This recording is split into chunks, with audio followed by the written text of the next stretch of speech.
In this presentation, I'm going to discuss the infant incubator and its best practices to guarantee the security of your little patients. So today we are going to start off with just a bit of background info and understanding the basics of incubators and how they work. We then will talk about the importance of testing and global testing standards, but the majority of our time will talk about some best practices for incubator testing and then some quite detailed, and then we'll finally wrap it up and tie everything together in a review. According to the World Health Organization, more than 130 million babies are born worldwide each year. And you know what? Welcoming a new life into the world is a wonderful and inspiring event.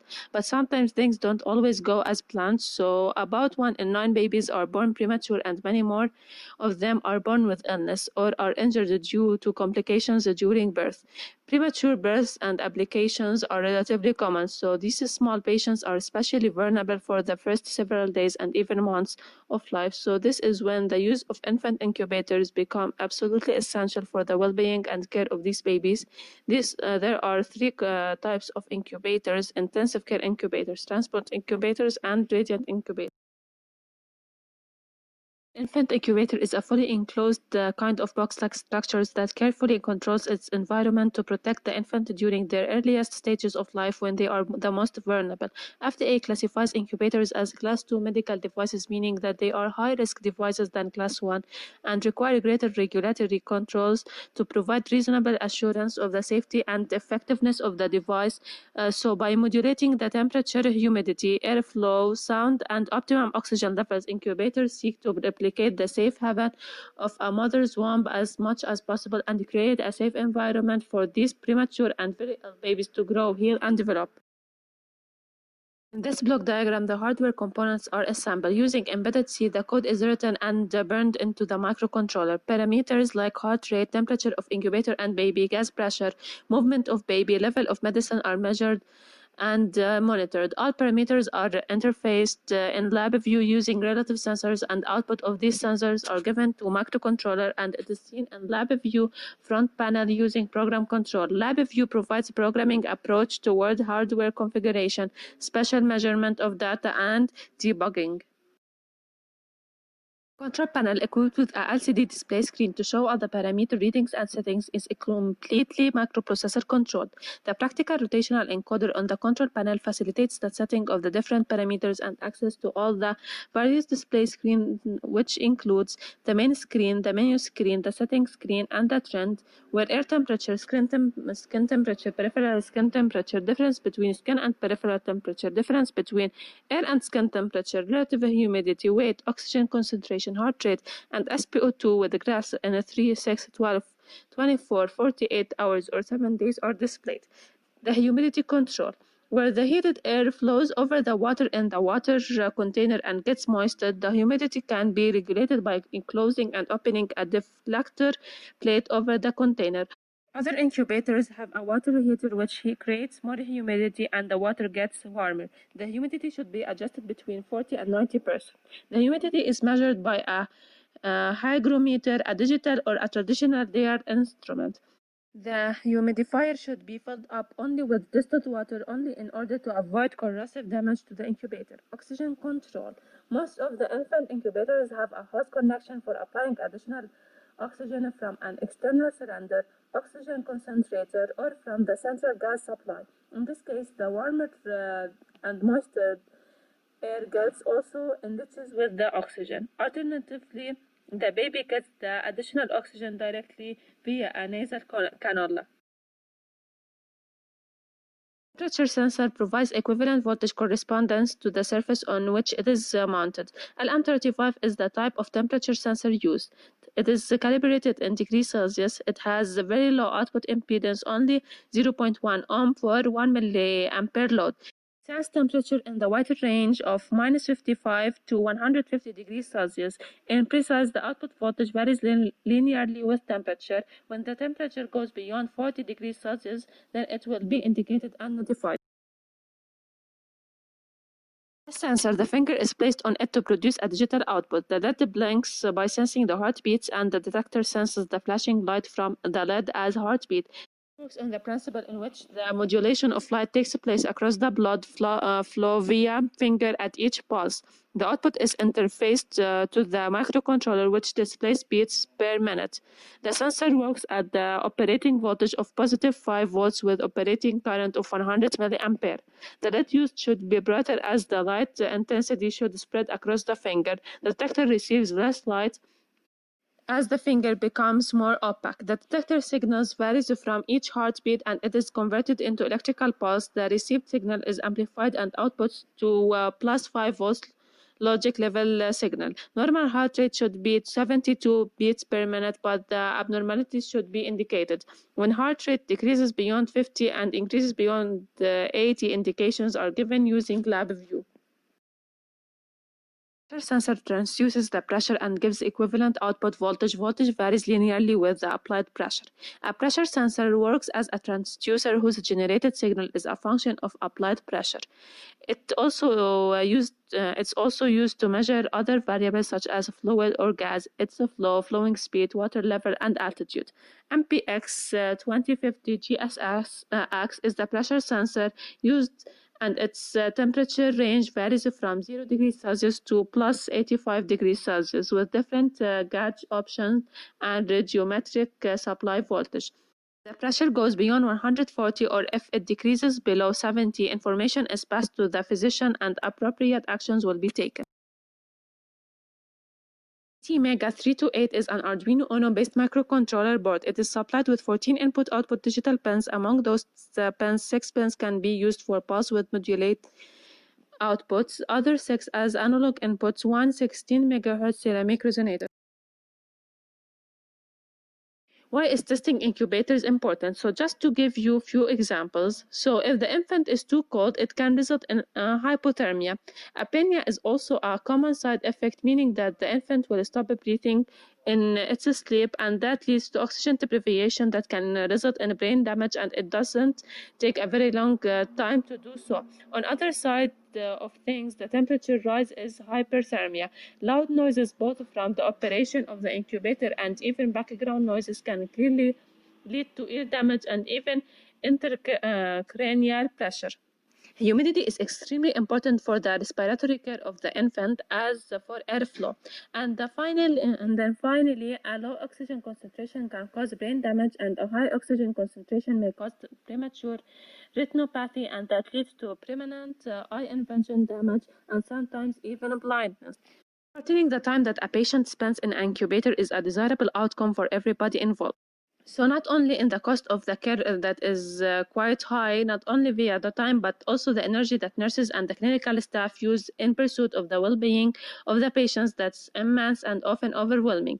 Also, having a child in the neonatal unit is emotionally and financially draining for families too. So reducing the time that patients spend in an incubator is desirable for everybody. And if we can test incubators and help ensure that they are functioning the way that they should be, we can help eliminate any time that is spent in that unit due to faulty performance of the incubator.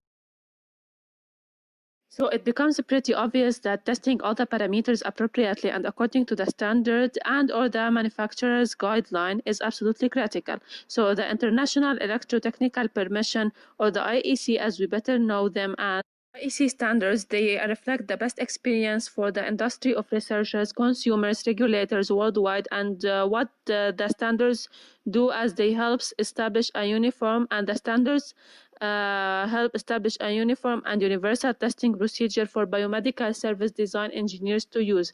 And they are critical in helping properly assess the safety of the medical devices, as thus ensuring patient safety. So for this reason, most of the local national have been harmonized to the IEC standards, which are recognized as the international preferred practice. So the IEC 60601-2-19 standard recommends the basic safety and essential performance requirements, especially for the infant incubator testing. First, be sure to always complete the performance inspection either per the standards and or the manufacturer's procedures. So these will often include weekly or after each patient use sort of checks.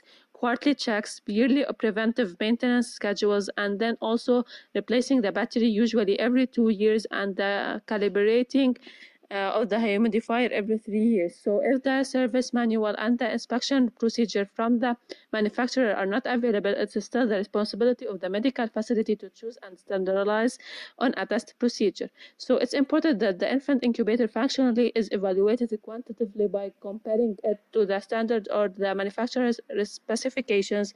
So if the manufacturer specifications aren't known, those IEC 60601-2-19 standards are a great place to start and a more than reasonable substitute. So once the inspection criteria have been agreed, no changes should be made without a rational statement describing why a change was required, what is the change, and then how the change was validated.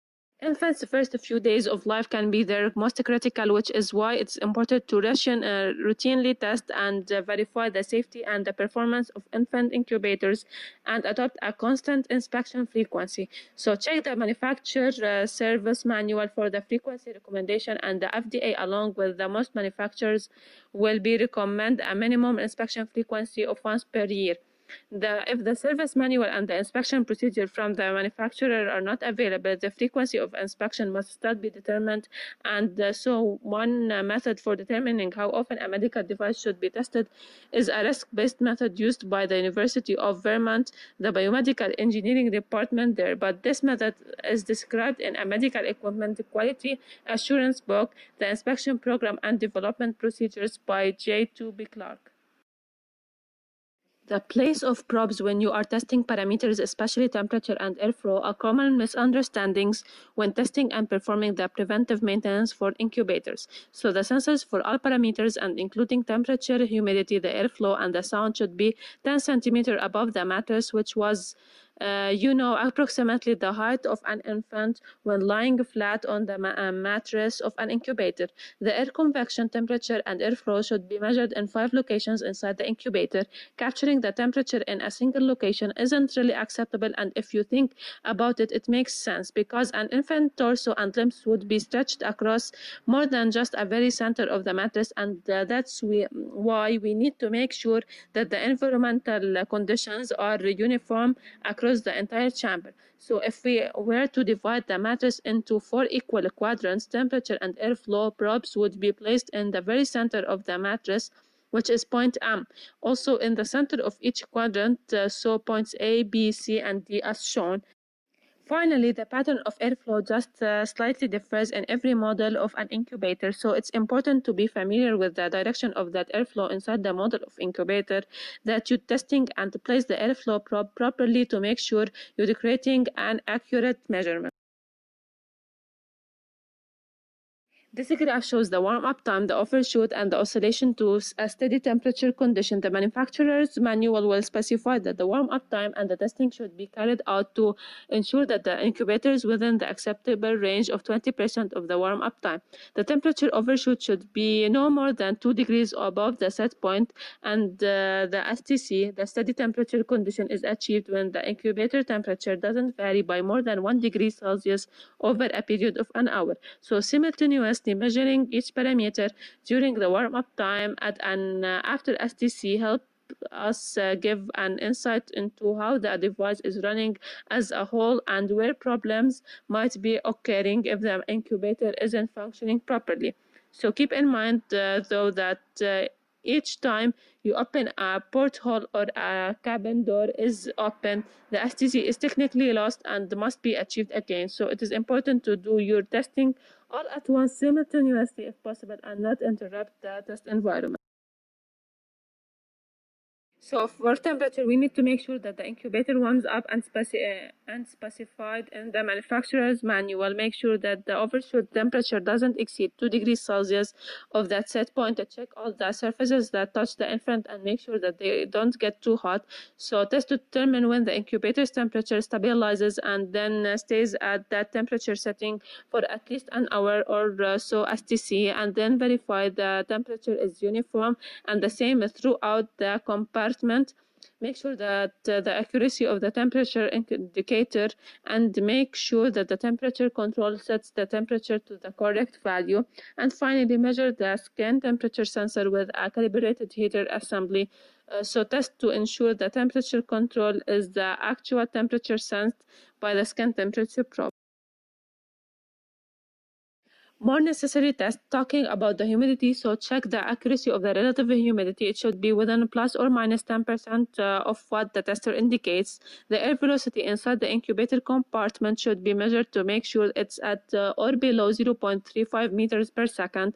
The oxygen concentration to validate that it's within the acceptable range, and that the visual and auditory alarms are appropriately activated, and along with the providing oxygen controlled environment.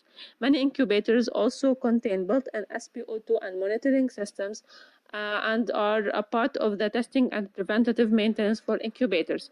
A lot of things incubators do double as weighting scales, so it is important also to measure the scale using a series of calibrated weights to make sure it's accurate. And finally, electrical safety. So most manufacturing performance inspection procedures require electrical safety tests, including a ground wire resistance and casted leakage. So keep an electrical safety analyzer like the example of a fluke in the picture to help you complete the electrical safety portion of the performance inspection easily. Test automation can help reduce test time and even increase efficiency. So testing each parameter one by one can take a long time. So using an analyzer that has built-in test automation like the Fluke Biomedical and CU analyzer in the picture, and using test automation with analyzer can reduce the time taken for a test. So for example, once an incubator was warmed up, the INCU can complete a test in just 15 minutes with the general testing features. Its onboard automation will engulf the standard and customizable test templates, so technicians will simply just need to set up the device and start testing, and then they can go walk away. So other benefits of using test automation and general to validate the performance and safety of the incubators are data traceability, simplified data extraction for reporting, and reduced human error. We should always archive our test results for the purpose of testing and proceeding test results in the first place is to have a continuous stream of data showing all changes in the safety and performance of the incubator year over year. So long-term trending of the statistically relevant information provides the basic for predictive maintenance, like when an extra pair is most likely to happen, so the parts can be ordered and received just in time for the repair event. So this saves money and increases the amount of time the medical devices available for use. In regard to incubators, a longer stay for the patient is both costly for the family and the hospital. So ensuring an incubator is operating properly and can be repaired in a timely fashion is important for all parties involved. The best place to archive test information is in a database or computer maintenance management system, CMMS. In contrast to archiving paper and filling cabinets genuinely, and it really results in anyone actually capturing or understanding or even looking at the long-term implications of failures. So finally, choose test equipment that you can depend on for full preventative maintenance. You need to use separate equipment when choosing your instruments to remember that metrology matters, which is the science of measurement, and that measurement application, and especially within the device quality assurance, it matters. It also matters when we consider a fair trade, so consistency in the measurements when you buy and sell products. Safety will depend on measurements for medical electrical safety and minimum performance standards. Legal requirements, manufacturers and hospitals have a legal responsibility to keep records to show that medical devices and test instruments used to evaluate them are accurate and traceable. Interoperability. Some measurement parameters for medical devices manufactured in Asia should be correlated to the measurements performed in US. Traceability.